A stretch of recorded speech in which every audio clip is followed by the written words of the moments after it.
quitting the negative cycle of excuses and addiction. Dulling the pain.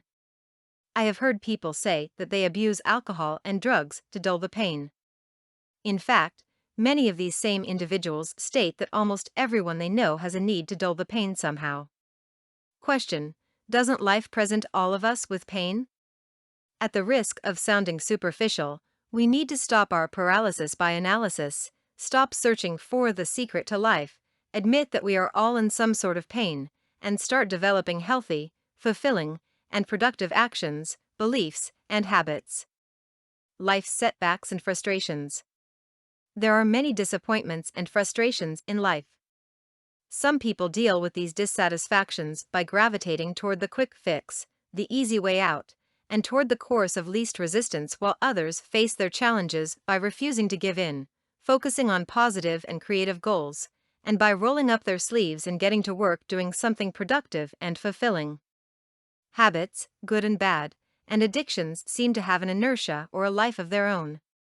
This being the case, if a positive momentum is to be realized, people need to involve themselves in healthy and beneficial habits rather than searching for shortcuts and giving in to harmful addictions.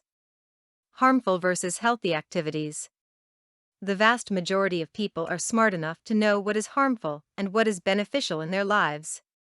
People need to surround themselves with good things, healthy eating habits, proper sleep, contact with positive friends and relatives, doing helpful things for others, expressing thankfulness for the things they have, and start eliminating actions and behaviors that they know are negative, staying out until 2 or 3 a.m. on work nights, spending money to finance their alcoholism or drug abuse, surrounding themselves with people of questionable character, eating mainly junk food, focusing on partying rather than on self-improvement, etc. Positive inertia and meaning. A healthy or positive habit starts with one action. People need to take this first step so that they can understand how positive behaviors and thoughts feed on one another.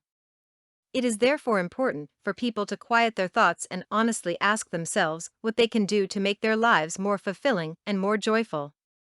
Once the positives are identified, it then becomes necessary to develop a plan of action, implement it, and stick to it.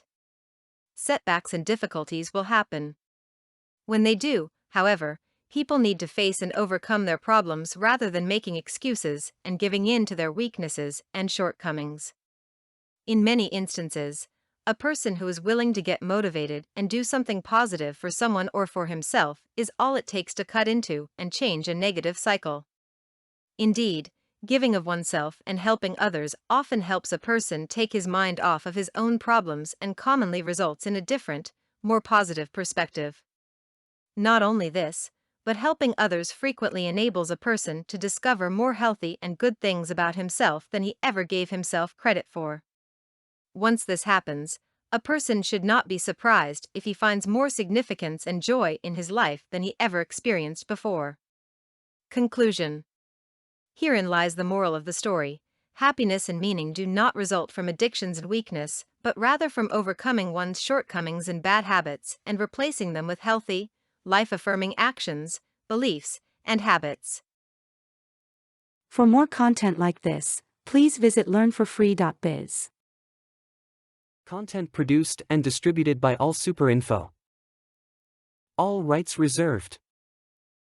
Discover the proven formula for automated sales and success that you can apply to your business in under 30 minutes.